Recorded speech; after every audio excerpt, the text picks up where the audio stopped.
Hello friends, કેમ છો? તમે બધા સારા હશો તેવી જ પ્રાર્થના. ચલો આપણે આજે ક્વિકલી સમથિંગ સ્નેક બનાવવાના છે, નાસ્તો જેવો ક્વિકલી. એટલે એના માટે મારી પાસે જે રોટલી હતી, 6 રોટલી હતી, તે મેં 6 રોટલીને આવી રીતે નાના કકડા કરી અને ક્રશ કરી લીધેલી છે. એનામાં હું રોટલી વઘારવાની છું. એના માટે આજે મેં આદુ, મરચાં, લસણ અને લીમડી મેં થોડી ક્રશ કરીને મૂકેલી છે. અને એના માટે હવે હું ડુંગળી કાપેલીને રેડી કરી છે.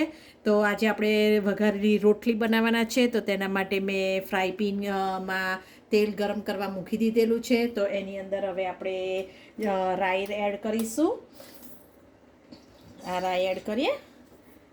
રાઈ થઈ જાય એટલે એની અંદર આપણે જીરું એડ કરીશું. ગેસ થોડોક હું મીડિયમ પર કરી દઉં. જો મિત્રો, આપણી બધી રાઈ હવે ફૂટવા માંડી છે. તો એની અંદર આપણે હવે જીરું એડ કરીશું. પછી આદુ મરચાં એડ કરીશું. આપણે જીરું તમારા હિસાબે તમે એડ કરી શકો છો. મેં નાની ટીસ્પૂન 2 જેટલું એડ કર્યું છે. હવે એની અંદર મેં આદુ, મરચાં, લસણ અને મરચાં છે ને મેં નાના થોડા ક્રશે કરેલા છે. અને થોડાક મરચાં જે મોરા જેવા છે એ કાપીને નાખેલા છે. અને લીમડી, આ બધું જ હવે આપણે અંદર એડ કરી દઈશું. આપણો ગેસ હવે થોડોક મીડિયમ પર કરી દેવાનો મિત્રો, કારણ કે એમાં બધું તેલ છે ને બારે છાંટા ઉડે એટલા માટે. આ બધું હવે સરસ રીતે પ્રોપર મિક્સ કરી દઈશું.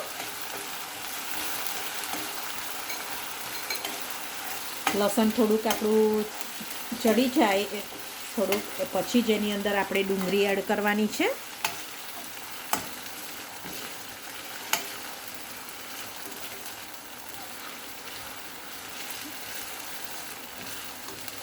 જો આપણું સરસ થઈ ગયું છે. હવે એની અંદર આપણે બધી ડુંગળી એડ કરી દઈશું.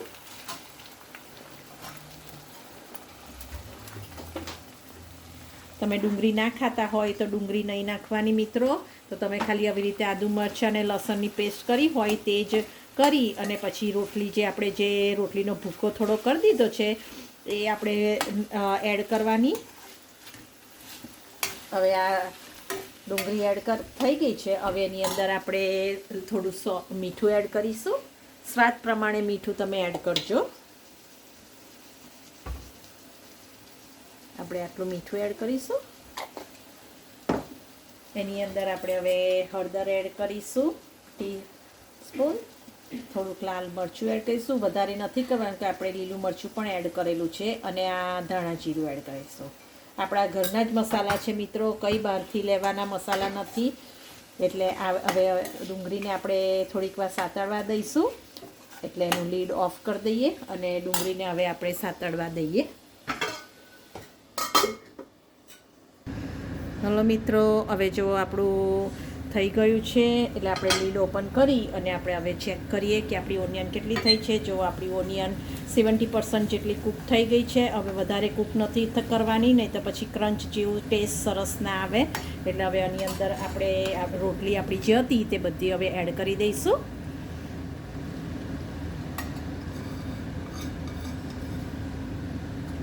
હવે એને બરાબર પ્રોપર મિક્સ કરી દઈએ. આપણો ગેસ ઓન જ છે મિત્રો, એને બંધ નથી કરવાનો.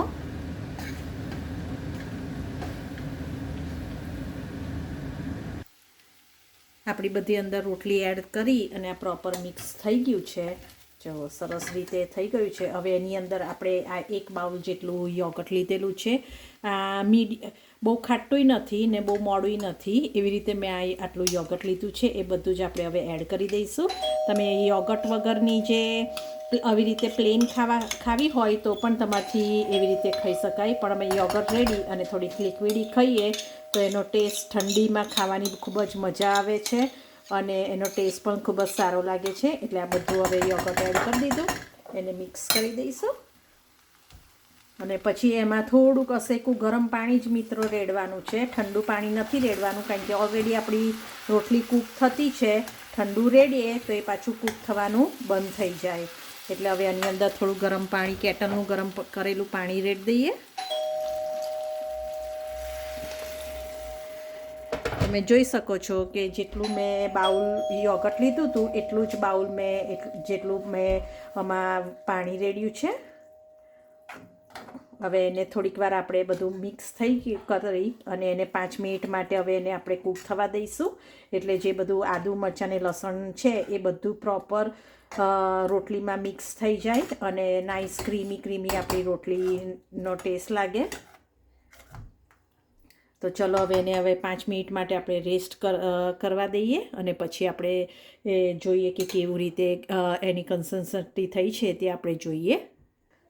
જો મિત્રો હવે આ કેવી રીતે સરસ આપણી થઈ ગઈ છે, બહુ પાતળી નથી, જાણે તે સરસ આવી રીતે આપણું રોટલી વઘારેલી થઈ ગઈ છે. એની અંદર 1 ચમચી નાની સ્પૂન આપણે સુગર એડ કરીશું, જેથી આપણું જે યોગર્ટ ખાટું હતું અને એની સાથે થોડીક સુગર હોય એટલે ખાટું મીઠું ટેસ્ટ આપણે જ્યારે કઢી બનાવીએ ત્યારે કેવો ખાટો મીઠો ટેસ્ટ લાગે છે, તેવી રીતે 1 જ સ્પૂન આપણે નાની ટીસ્પૂન આપણે સુગર એડ કરીશું.